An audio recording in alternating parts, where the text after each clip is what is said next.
I'd sold shoes. I'd worked in some data, worked for some heavy data companies. And so I knew SQL, I knew customer service, knew how to do those things. I mean, I'd even waited tables. I still knew that I kind of wanted to have my own thing and run my own business, but I wasn't sure how to get there and, didn't grow up with that. So didn't have a way of doing that or knowing how to get there.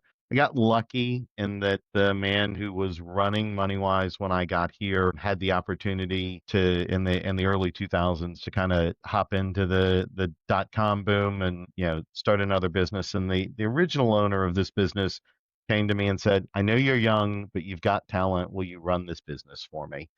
So I ended up as the CEO of a business at 26 or 27 with no college degree and not a lot of experience and not a lot of skills.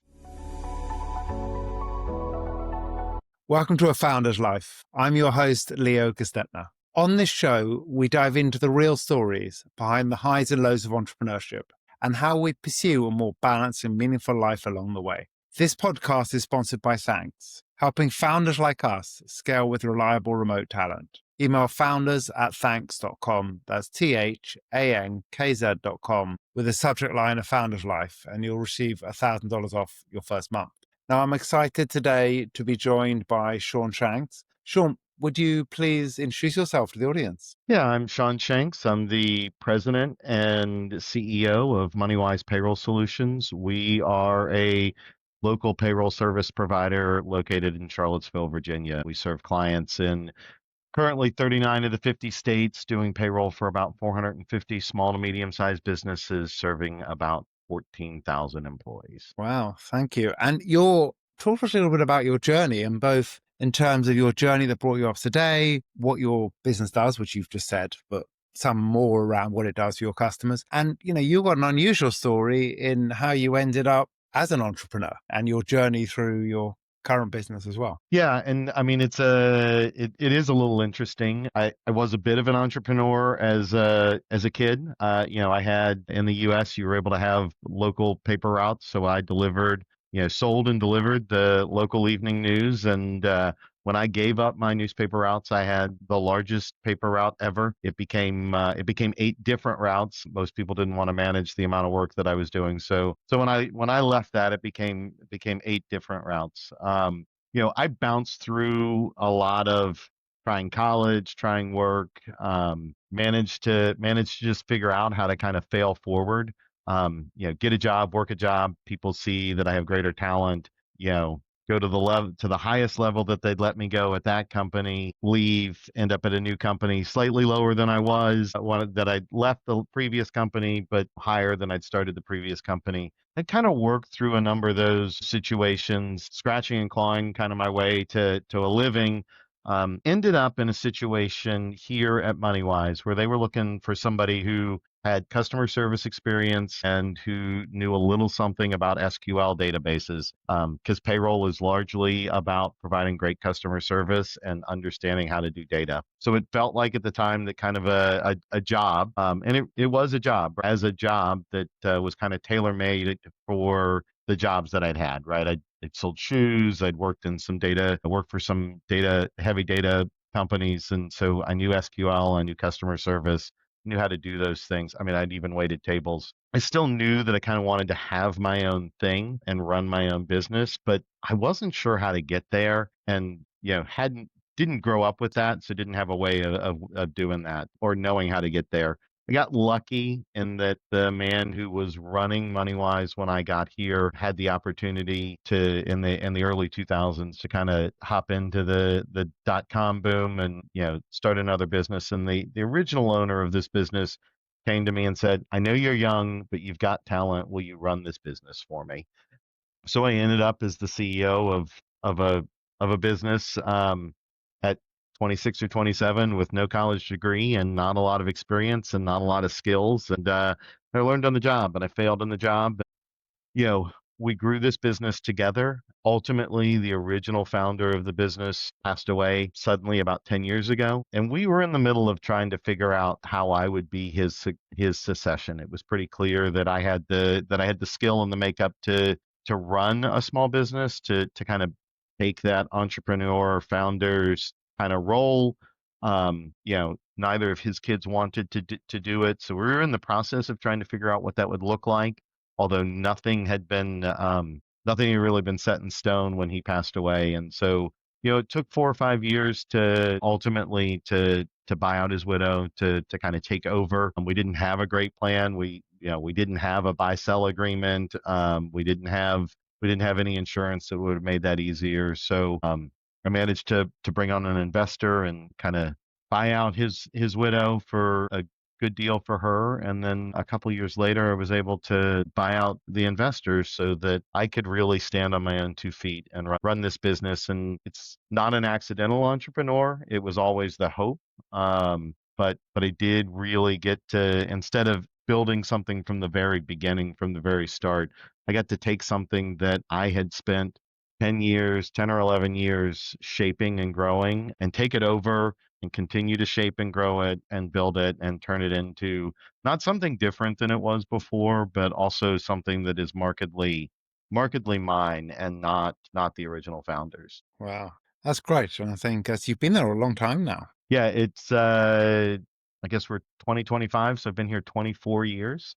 Came in 2001 in July 2001, so just finished being here 24 years, and have probably been the CEO, not the owner, but the CEO or the president for 22 or 23 of those years.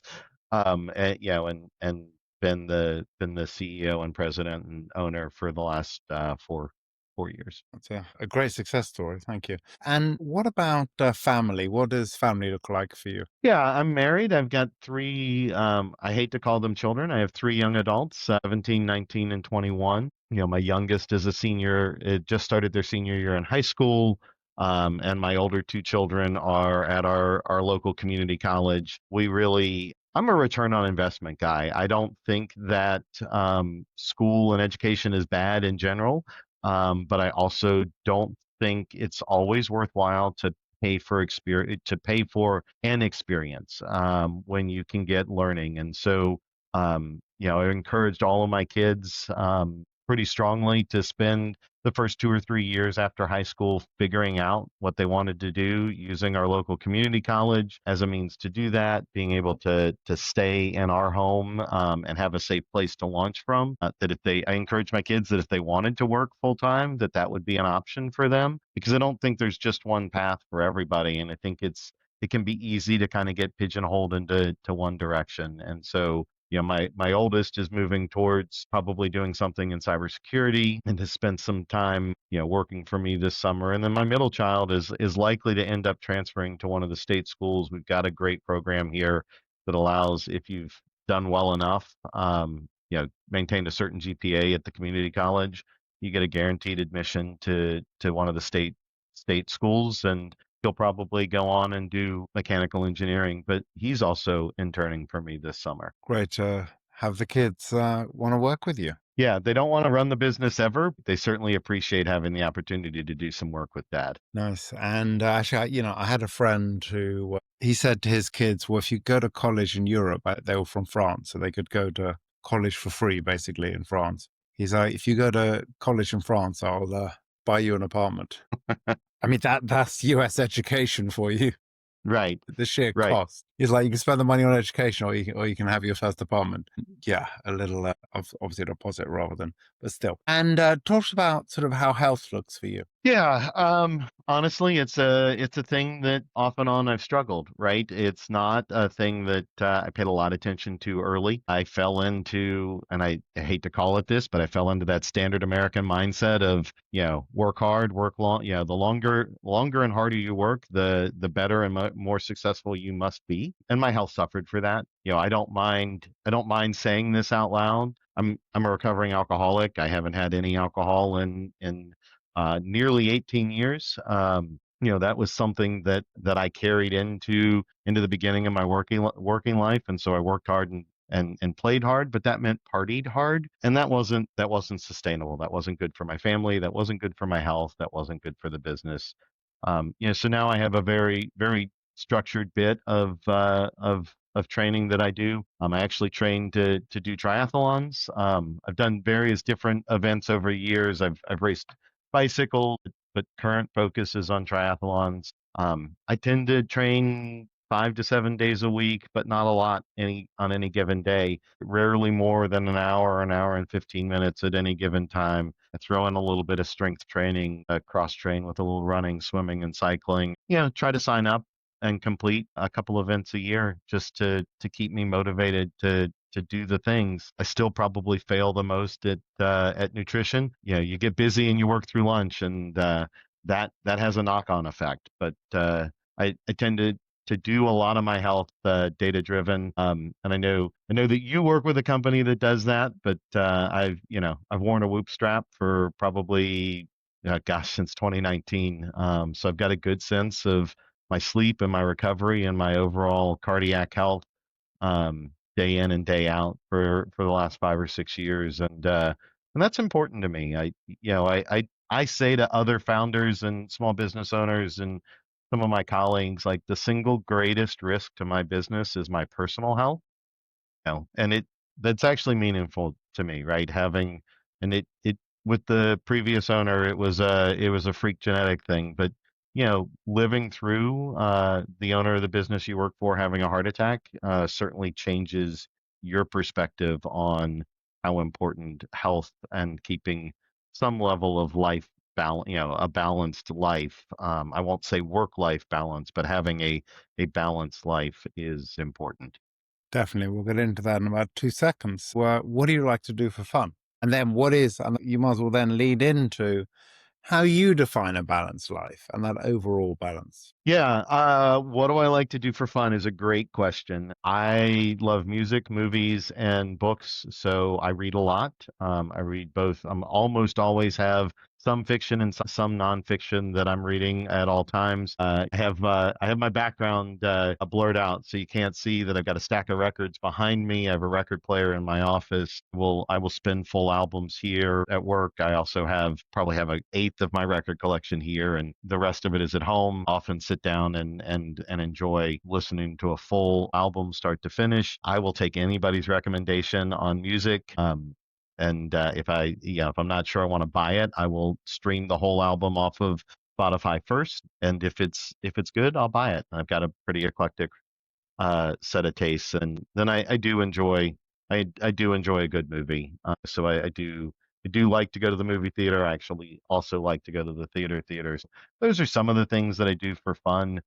When I think about a balanced life, there was it's probably in some form of scouts when they talked about when somebody gave an example of how to fill up a jar, right? And they fill it up with a whole bunch of big rocks, and is the jar full? And of course it looks full. And then you put small pebbles in, and well, yeah, now of course the jar is full. And you put sand in, and well, then the jar has to be full, and then you could still fill it up with water, right? And when I think about balance, I think about putting the big things into my life first. What are the things I have to do? That's making time for everything that has to happen at the business. And that one is the one that I probably have to set a time frame on, a time block on, and say, it's a hard boundary of, no more, probably for me, no less than 35 hours a week to feel connected and stay in, but probably no more than 40, 45 hours a week, 48 hours a week of actual in the business. That doesn't include, any time I'm using for professional development, reading, but I can't sit here all day and work. I don't remain effective. There's got to be time outside of that. I block out. I'm the guy who schedules his workouts. They're on my schedule. If you looked at my calendar, you'll see most of my workouts already on it. Some days they're not. Some days I leave it open, but I have a training calendar. I know what I'm supposed to do each day, and some days will be a little bit more of, well, if I wake up feeling really great, then I'll put the workout in the morning. Otherwise, it'll fit in this evening block. But my schedule for the week already has 5 of my 8 workouts, planned workouts on it. I have a dedicated time that I spend with my family. Saturday night is always family night. We do family dinner and we play some kind of game or watch some kind of movie together. Those aren't the only times that I spend with my family, but we make a specific deal for Saturday night, Sunday morning breakfast, and Sunday dinner are week in and week out, almost always spent together doing some, sharing a meal and spending time together. During the week, all of us are going different directions between school and all the various activities. My wife and my middle child are both competitive fencers, so they're at the fencing center several times a week. My youngest is very into theater and has a small role in the marching band. So they are also often busy, but we do make time to reconnect. And so balance for me looks like putting a lot of structure around. I couldn't do balance without structure, and it also involves a lot of checking in, right? Checking in with the people around me. So checking in with my kids. Hey, have we seen each other enough? I don't feel like we've connected recently. Can we grab a cup of coffee? Saying to my wife, I mean, we had a conversation this very morning, like, hey, like we've been around each other a lot over the weekend, and I think we haven't had a conversation that either just needs, maybe there's nothing that has to be said, but we just haven't made time to chat and check in. Can we make sure that gets on the calendar sooner rather than later? And unfortunately, with some of the volunteer stuff I've got, it's probably going to be Wednesday. But even acknowledging that it's necessary and needed is important. Makes sense, definitely. By the way, I'm a big believer if it doesn't get scheduled, it doesn't get done. So my workouts are scheduled for the next 6 weeks so that no one grabs time from my diary when I should be working out because it's an important part of my life. Talk to me about what has been a pivotal moment in your life. Yeah, there's been a couple, and I'll tell it in two parts. Um, certainly the moment in which I decided that I could no longer drink the way that I was drinking and that I needed to get sober. And I used some help for that, not rehab, but one of the common programs for getting sober. And that helped me to learn to ask for help. And to learn to ask for structure and care. And so it worked, right? I got sober, a lot of things got better, and then a lot of things didn't get better because you remain the same. You take away the chemicals and you remain a lot of the same person if you don't really realize that there's some habits that are, for me, were selfish and self-centered. And some areas where I didn't know what I didn't know. But because I had put myself in a position to introduce the idea of ostensibly putting a coach in my life. It wasn't a sobriety coach, but working with somebody else, allowing somebody some space to say, "Hey, you're being a knucklehead." Later, I probably was 3 or 4 years sober. No, it's longer than that. Probably 8 years sober when the original founder died, and it was shortly thereafter that I was talking with a man who's become a really dear business colleague of mine, and he said, "Have you ever worked with a business coach?" And that was an idea that just blew my mind. And, I say this to everybody, like, don't be afraid to hire coaches because every time somebody has said, "Hey, are you an expert at that? Have you considered looking for a coach in that area?" I've been like, "Yeah, Sean, you understand that you're not an expert at everything, and you should seek out experts to kind of guide you along the way." And so it was that conversation, and we were sitting in Park City, Utah, at the end of a conference, and this guy was extolling the virtues of working with a coach and actually working with a business peer group. And he introduced me shortly thereafter to the man who's become the business coach for our business, but also got me introduced to the group of peers that is my peer group that I meet with quarterly that are in a similar business. And that was a pivotal moment and I wouldn't be willing to be humble enough to accept kind of help and outside folks looking in without having gotten sober first. And so those two moments kind of linked together are really truly those pivotal moments that all of a sudden it's like, I don't have to know everything. And in fact, I'm not expected to know everything. There are some things I'm good at and are results that I should own, and some things I should let other people own. So that was really important to me. That was a really important lesson. Sounds like some good lessons. And what's one piece of advice you would give to an aspiring entrepreneur? Yeah, and I mean, I kind of just gave it. Don't be afraid to ask for help. don't be afraid to look for a coach or look for peers. The truth of the matter is if you are an entrepreneur or running a smaller business, you don't have a lot of peers, right? You've got colleagues in your business that are helping you grow your business, but you don't have a lot of peers.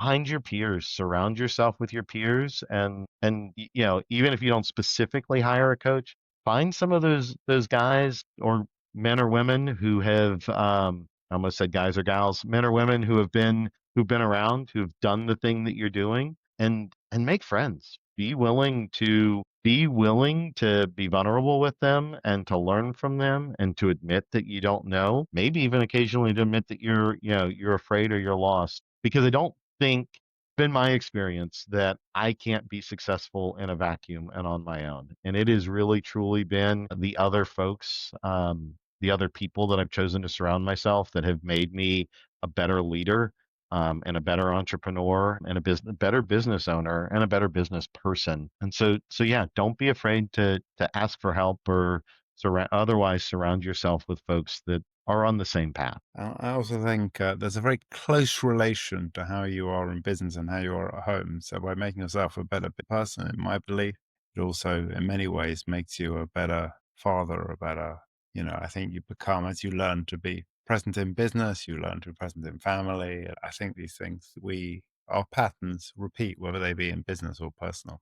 So they can repeat for the good. Yeah, that's a great point, Leo. The number of books I've probably read, 4 or 5 dozen business books over the last 4 or 5 years, and they're really all just, self-help, self-improvement books. And I don't mean that in a negative way, but every lesson I've learned about how to be a better business person has also been like, oh, and I can apply this exact same thing with my children or with my wife or in my friendships. And as you said, right, that which doesn't get scheduled doesn't happen. So seeing some of my friends from high school, it doesn't happen if we don't put it on the calendar. If I don't show up, it doesn't happen. And those same lessons that work for business also work for our personal life. So it's a great point. Thanks for making that. Well, thank you for joining us today. And how can people find you? Yeah, thanks for having me on. You can find our website at www.moneywisepayroll.com. I am also on LinkedIn. You will see lots and lots of videos from me and from MoneyWise Payroll on LinkedIn. So if you want the clearest sense of who I am as a business owner and who MoneyWise is as a business,